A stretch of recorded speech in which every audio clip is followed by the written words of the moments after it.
Hello guys मोर अन्य এটা ভিডিওলৈ আপোনালোকক স্বাগতম জনাইছো আৰু লগতে এই ভিডিওটো আপোনালোকে সম্পূৰ্ণকৈ চাব বুলি মই আশা ৰাখিছো। আজি বিশেষ কথাটো হ'ল যে আপোনালোকে যদি সৰু পা পোৱালি পা হাঁহ আনিছে বা হাঁহ পুহি আছে আপোনালোকে কিমান দিনত বা আপোনালোকে যদি ভাবিছে দানা খুৱাই মই ডাঙৰ কৰিম বা ধৰক পুহিয়ে ডাঙৰ কৰিম তেনেকৈ যদি আপোনালোকে ভাবিছে তেতিয়াহ'লে আপোনালোকৰ কিমান দিনত কিমান সাইজৰ হাঁহৰ পোৱালি হ'ব। যদি মই প্ৰথম ক'ব বিচাৰিছোঁ যে দানা খোৱালে আপোনালোকে যদি কমপ্লিটলি দানা খুৱায় আৰু 1 ঘণ্টা 2 ঘণ্টা বা আপোনালোকে চৰায় তেতিয়াহ'লে আপোনালোকৰ এটা হাঁহ আপোনালোকৰ মিনিমাম 1.5 কেজি ৱেটৰ হৈ যাব। কিছুমান আপোনালোকৰ বেছি ডাঙৰ হ'ব। এই মোৰ দৰে যদি এনেকৈ চৰায় আৰু মাজে মাজে যদি দানা খুৱায় বা সিজোৱা দানা যি ৰকমৰ দানা নহওক তেনেকৈ যদি আপোনালোকে খুৱাব বিচাৰে এনেকৈ চৰাই থাকিব বিচাৰে তেতিয়াহ'লে আপোনালোকৰ হাঁহৰ পোৱালি মিনিমাম আপোনালোকৰ 3 মাহত 1.5 কেজি 2 কেজি 1.5 কেজি বা 2 কেজিৰ ভিতৰত হাঁহৰ পোৱালি ৱেটটো থাকিব। গতিকে আৰু যদি আপুনি ভাবিছে যে অকল মই চৰাই থাকিম বা ধৰক কোনো ধৰণৰ দানা চানা নোখোৱাওঁ তেনেকৈ ভাবিলেও আপোনালোকৰ সেই 1.5 কেজি ৱেটৰে হয়, 1.5-2 কেজি ৱেট ধুনীয়াকৈ হয়। মানে মই কিয় ক'লোঁ মোৰ হাঁহৰ পোৱালি এইকেইটা ডাঙৰকেইটাটো আপোনাৰ ধৰি আজি এমাহ হৈ গ'ল, 30 তাৰিখ 29 দিন হৈ গ'ল। আজি 29 দিনত আপোনাৰ হৈছে মোৰ ডাঙৰকেইটা একদম আধা কেজি ৱেটৰ হৈছে আৰু সৰুকেইটা এপোৱাও হোৱা নাই। গতিকে এনেকৈ কিনি অনা হাঁহৰ পোৱালি এইটোৱে প্ৰব্লেম হয়, কিছুমান খাবলৈ নাপায় সৰু হৈ থাকে আৰু কিছুমান খাবলৈ পায় ভৰকৈ বাঢ়ে। গতিকে সেইটো হয়। আৰু যদি আপুনি একেৰাহে 50টা আনিছে 50টাকে যদি ধুনীয়াকৈ এৰি দিয়ে প্ৰথম অৱস্থাত দানা খুৱাই অকণমান ডাঙৰ হোৱাৰ পিছত যদি আপোনালোকে এৰি দিয়ে তেতিয়া মানে সিহঁতি সমানে খাবলৈ পায় বস্তুটো। এৰি দিয়ে যেতিয়া সিহঁতি নিজে চৰি পেলাই খাই থাকে তেতিয়া সিহঁতৰ কি হয় সমানে খাবলৈ পায় আৰু চব পোৱালি সমানে বাঢ়ে। তেতিয়া আপোনাৰ 50টা আনিছে যদি 50টা পোৱালি আপোনালোকৰ ধুনীয়াকৈ 1.5 কেজি 2 কেজিৰ ভিতৰত আপোনালোকৰ 3 মাহত হৈ যায়। যদি আপুনি দানা খুৱাব বিচাৰে সেইটো প্ৰব্লেম হয় যে কিছুমান সৰু হৈ থাকিব কিছুমান ডাঙৰ হৈ যাব। আৰু তেতিয়া এটা কাম কৰিব পাৰে ডাঙৰখিনি ছেপাৰেট কৰি সৰুখিনিক দানা খুৱাব পাৰে আৰু ডাঙৰখিনি এৰি দিব পাৰে, সৰুখিনিও এক্সট্ৰাকৈ এৰি দিব পাৰে। তেনেকুৱা কৰিব পাৰে আপোনালোকে। এতিয়া আৰু এটা কথা কৈ থওঁ যে আপোনালোকে যদি দানা খুৱায় একেৰাহে যদি আপোনালোকে দানা খুৱায় তেতিয়াহ'লে আপোনালোকৰ কিন্তু কেৰেলাতকৈ গুটি দীঘল হ'ব হাঁহৰ পোৱালিৰ ক্ষেত্ৰত, কাৰণ এই হাঁহৰ পোৱালিয়ে বহুত খায়।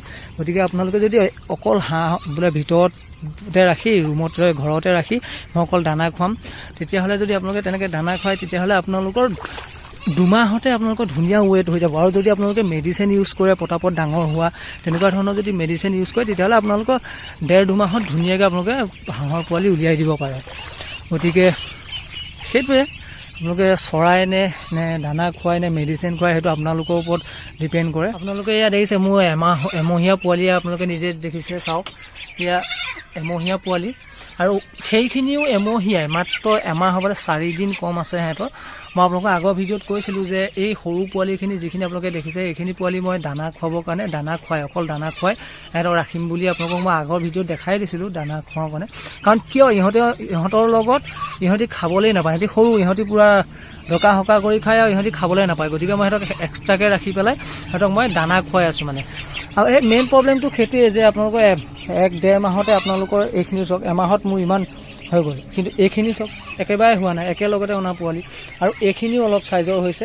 সেইটো কাৰণে মই কমপ্লিট 3টা ভাগ কৰি দিছোঁ, চব কমপ্লিটলি 3টা ভাগত মই ভাগ কৰি দিছোঁ। কাৰণ কিয় ইহঁতি খাবলৈ নাপায়, সিহঁতক এক্সট্ৰাকৈ খুৱাম, সিহঁতিও পায় আৰু ইহঁতিও পায়। গতিকে মানে একেলগে যদি মই এইটো ভাগ আৰু এইটো ভাগ যদি মই একেলগে ৰাখি দিওঁ এখন কাঁহীত যদি মই দানাটো দিওঁ সিহঁতি কিছুমানে খাবলৈ নাপায় কিছুমানে পায়। সেইটো কাৰণে মই কি কৰিছোঁ 17-18টা বা 20-25টাকৈ এনেকৈ মই ভাগ কৰি দিছোঁ। সিহঁতক এতিয়া ছিংগুলকৈ মই দানা দিওঁ সিহঁতক।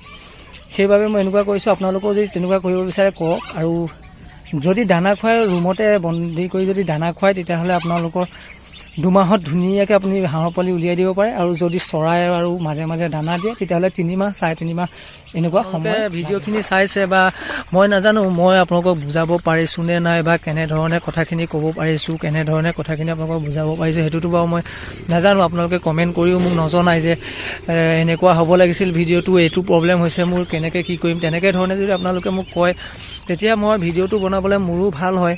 আৰু আপোনালোকে তেনেকৈ নকয়। গতিকে মই বুজোঁ যে মই যিখিনি বুজোঁ মই সেইখিনিৰ ওপৰতে আপোনালোকক মই ভিডিঅ'টো বনাই আপোনালোকক জনাওঁ। কিন্তু আপোনালোকে মোক কমেণ্ট কৰিও নজনায় কি কৰিব লাগিব কি নাই। বোলে এনেকুৱা নহয় দাদা, এইটো এনেকুৱাহে হয়, তেতিয়া মই সেইটো ক'বলৈ বা সেইটোৰ ওপৰত মই ভিডিঅ' এটা বনাবলৈ ভাল হয়। গতিকে এইবাৰ এইটো ভিডিঅ'ত মই আশা ৰাখিছোঁ যাতে আপোনালোকে মোক কমেণ্টত জনায় যে কেনেকুৱা ধৰণৰ ভিডিঅ' লাগে বা মোৰ এই ভিডিঅ'টো কেনেকুৱা পাইছে আপোনালোকে। সেই কথাটো যদি আপোনালোকে জনায় তেতিয়াহ'লে মই সুখী হ'ম। আৰু চেনেলটো ছাবস্ক্ৰাইব কৰিব বুলি মই আশা ৰাখিছোঁ। লাইক এটা কৰি কমেণ্ট এটা কৰি জনাব আৰু লগতে শ্বেয়াৰ কৰি দিব বুলি মই আশা ৰাখিছোঁ। গতিকে আজিলৈ ভিডিঅ'টো ইমানটোৱে, বেছি দীঘল নকৰোঁ। ধন্যবাদ।